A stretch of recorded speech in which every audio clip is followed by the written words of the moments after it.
Did you know that a lot of very important and powerful individuals have definite plans for your future and the future of your family? These people comprise organizations like the United Nations, the Club of Rome, the Bilderberg Group, the World Health Organization, and thousands of NGOs of which you've never heard and likely never will. But they know you and have you and your loved ones in their sights. These plans they have for you go under many names, but are generally referred to as Agenda 21, Sustainable Development, and more recently, Agenda 2030.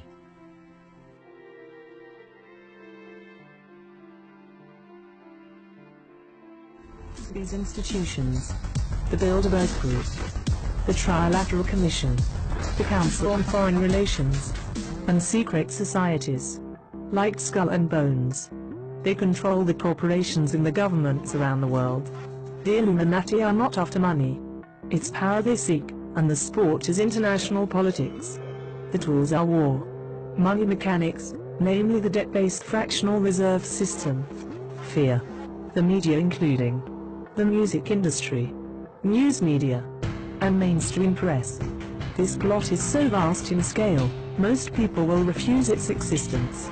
It is the magnitude of this conspiracy that makes it simultaneously the easiest one to spot, but the most difficult to believe. Once you choose to look, the more you will find.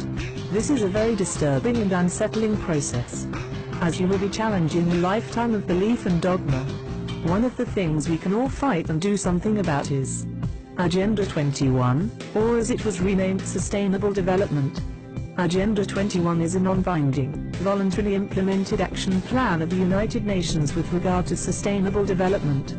This is hard to believe, so do your own research.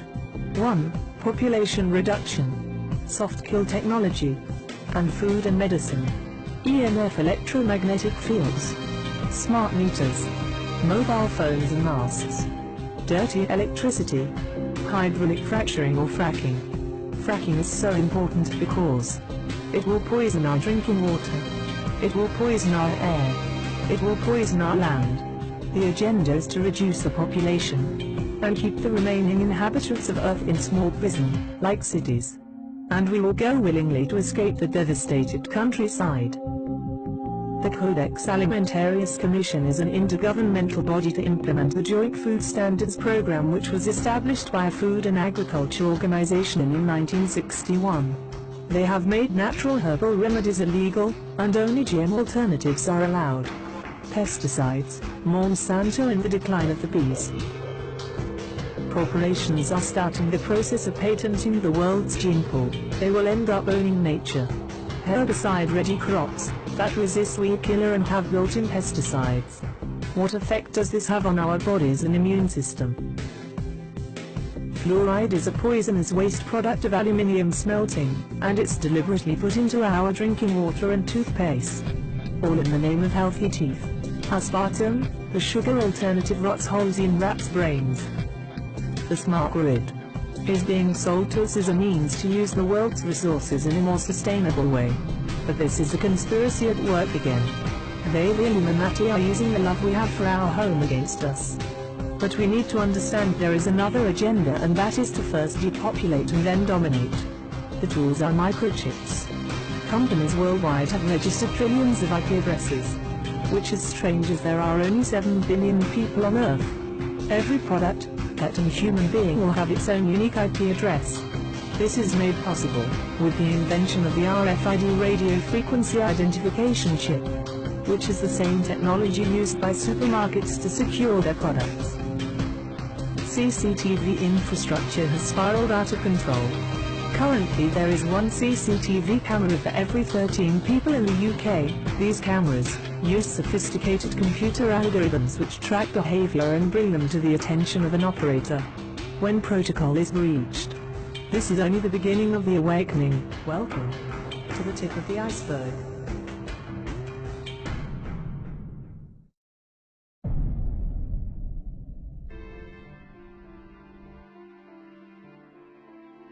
This diabolical plan was switched into high gear as of last September when the Pope met with the UN General Assembly to officially kick off the boots on the ground part of Agenda 21, or now Agenda 2030.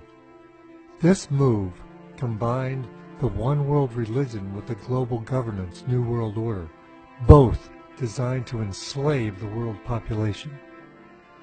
But in order for this plan to work as smoothly and as effectively as possible, the general population must be seduced by a collection of the following 6 lies.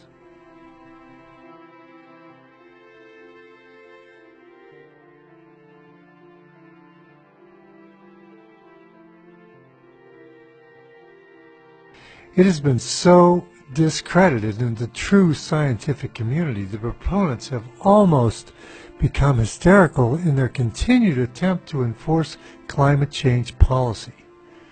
Most recently, the Justice Department is considering legal action against deniers. Why don't they stop, even to question if their science is sound? They instead use great energy to attack any scientist who dares ask questions or finds data contrary to the official line. Why is it so vitally important that they continue to promote something that clearly is, to say the least, questionable? It's because of Agenda 21 policy is built on the premise that man is destroying the earth. Climate change is their proof. To eliminate that premise is to remove all credibility and purpose for their entire agenda. They're willing to go to any length, even lies, to keep the climate change foot on your throat. On the local level, this translates into planning policy that controls energy use and the efforts to cut down on the use of cars, enforcement of building of expensive light rail train systems and bike paths, and the installation of smart meters, etc. But if you don't believe me, let them speak for themselves.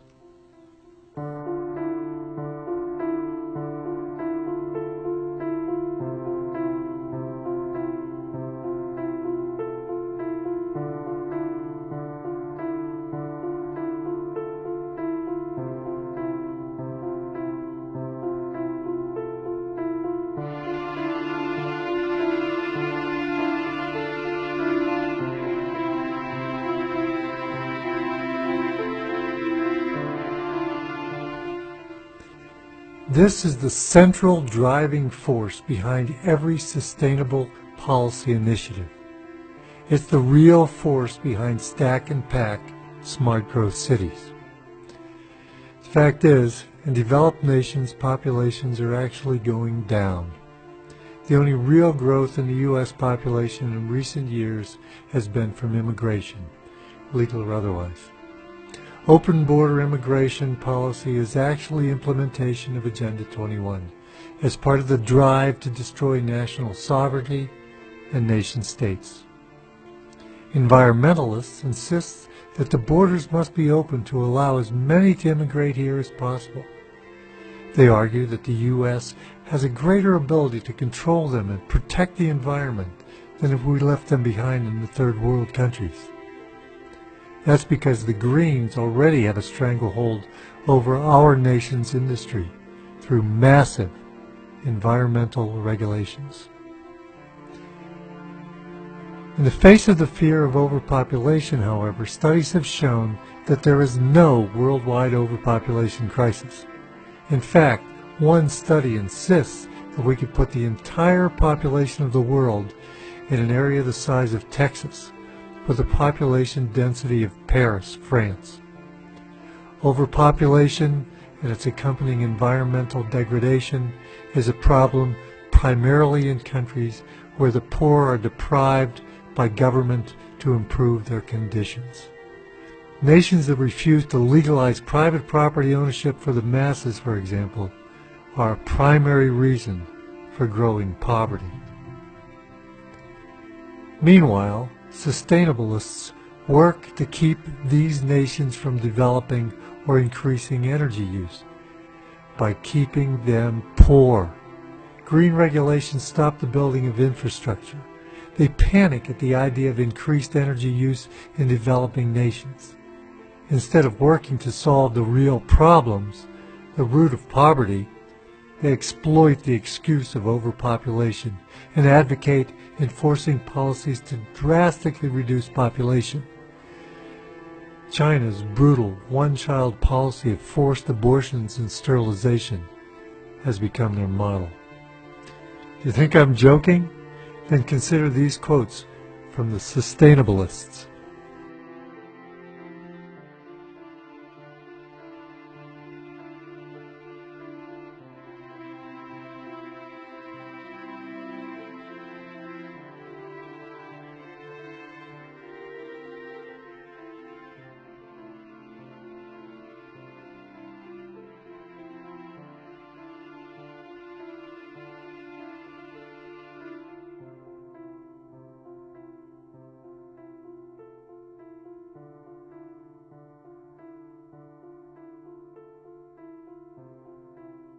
We've heard statement after statement from the UN, from members of Congress, the news media, and from Hollywood, all deriding the free market system as evil, corrupt, and a tool of the rich to hold down the poor. So now, after deciding that the poor are expendable for the sake of stopping overpopulation, suddenly the planners are worried about them if it leads to their ability to raid our bank accounts. So are they really worried about protecting the environment, or are they actually honoring the tactics of Jesse James? Redistribution of wealth is behind every policy that comes out of the UN, and now the Obama administration as well. The EPA is the attack dog to shut down entire industries like coal. It's become very difficult to operate a manufacturing business in the U.S. and nearly impossible to start a new one. Environmental protection is always the excuse, even when Obama's own State Department said the Keystone Pipeline was not an environmental threat. A couple of years ago, radical Greens wielding torches demonstrated outside the home of the head of the Keystone Pipeline Company. Visions of the terror of the dark agenda. At UN's Rio Plus 20 summit held in 2012, the idea of, quote, zero economic growth, unquote, was advocated, just to keep things fair. It was stated that even the building of new roads upsets the status quo and disrupts a well-ordered society. Such idiotic ideas are the driving force behind sustainable development. Again, images of the Dark Ages come to mind. Yet consider local planning programs that cut off access roads and again discourage cars. What about the EPA's war on industry? Pretty hard to have economic growth without industry. The timber industry is killed and communities die. Dams are torn down and farmers disappear. Again, not my words. Let them tell you themselves.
To the average person, the drive to stop any ability to obtain cheap energy makes no sense.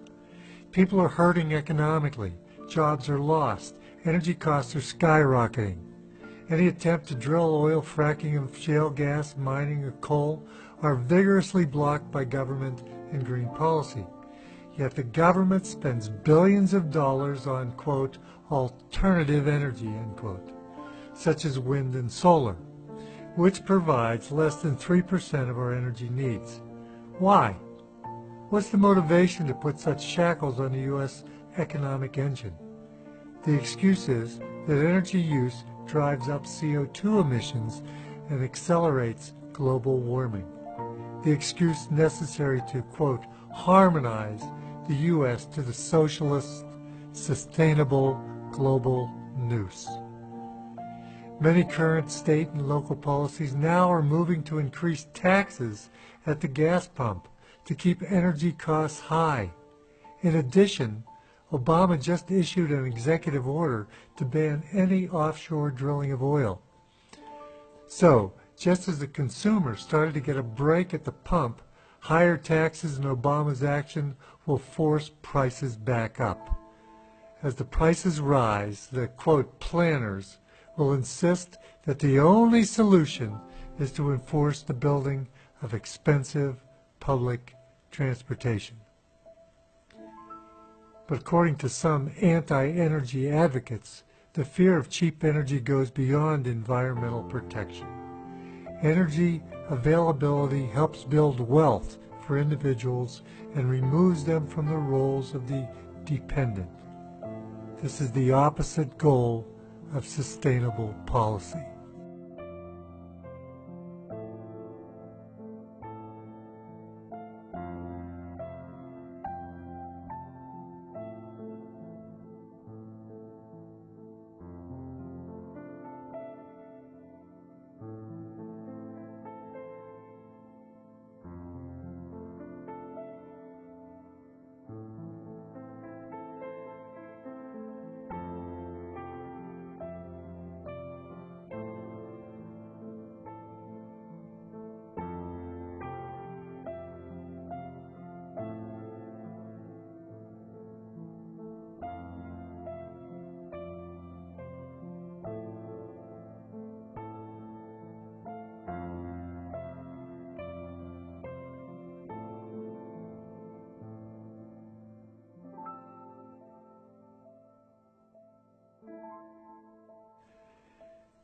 Many people see the reorganization of the public school issue as separate from Agenda 21.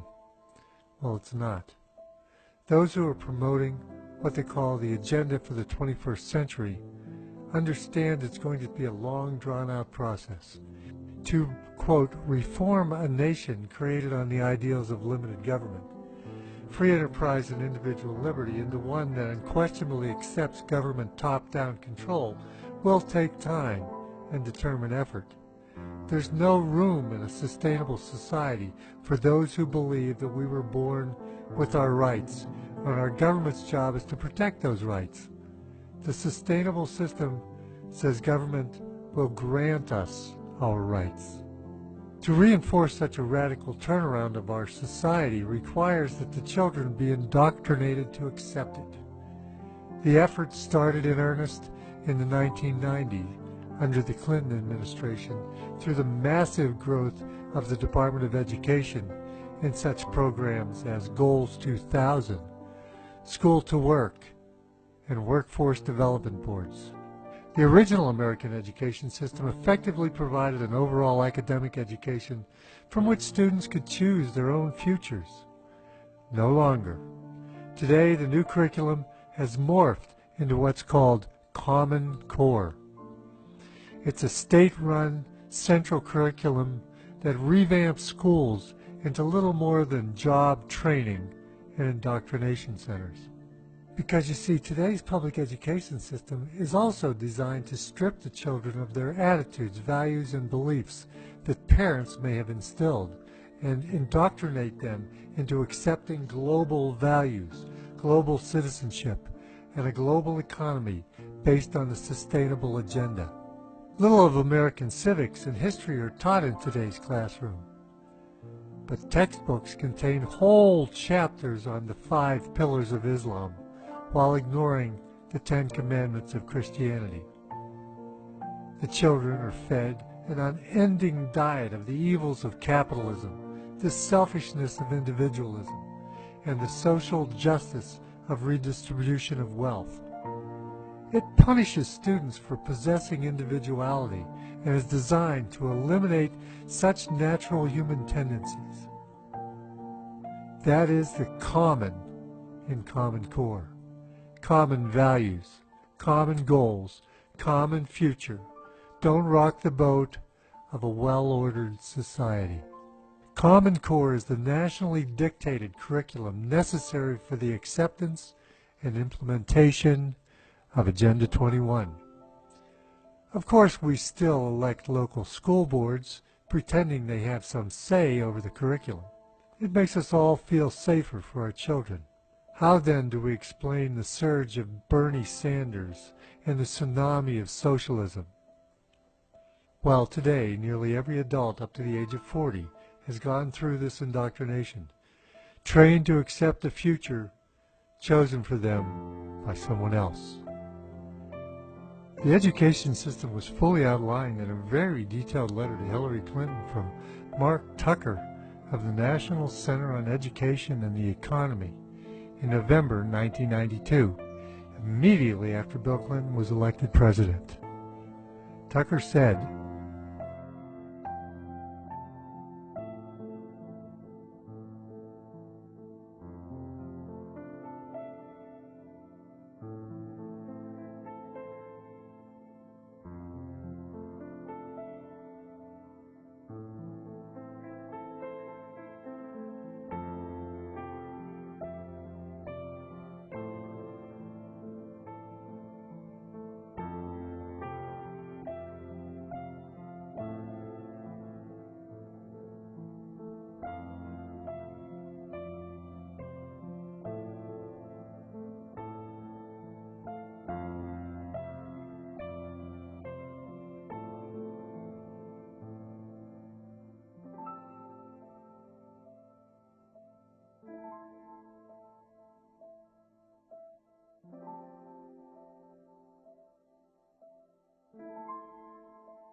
so how is healthcare connected to Agenda 21?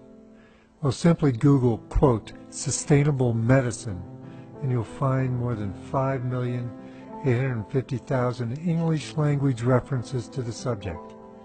Read through the ideas expressed there, and you will find nearly every provision of Obamacare.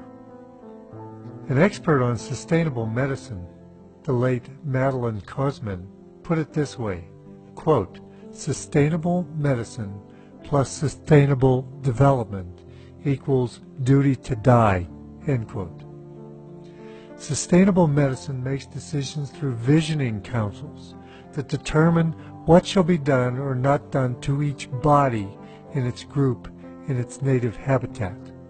Sustainable medicine experts do not refer to citizens in sovereign nations, but to, quote, humans in their, quote, settlements. Sustainable medicine is the pivot around which all other sustainable development revolves.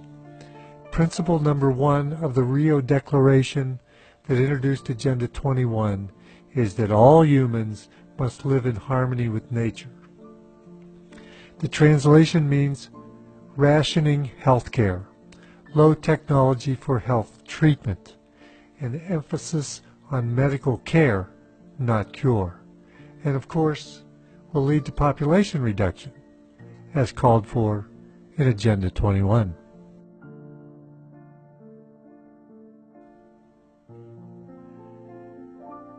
Well, these are the deceptions that are not usually discussed or connected to Agenda 21, yet they're being implemented step by step by local planners in policies that are approved by befuddled elected representatives. It's all driven through pressure from private NGO groups and funded by federal grants. That's how it's done. Constantly driven a little bit with each innocent surrounding idea. Then, without warning, Frankenstein arises from behind the smokescreen. Americans must understand and connect these dots to everyday issues so they can clearly see the root and long-term goals of these policies that are affecting our personal lives. Elected representatives at every level of government must come to understand that legislative actions have consequences far beyond their understanding. Agenda 21 is the Common Core, and it has already invaded every level of our society. Our battle cry must be to stop this monster or watch freedom perish.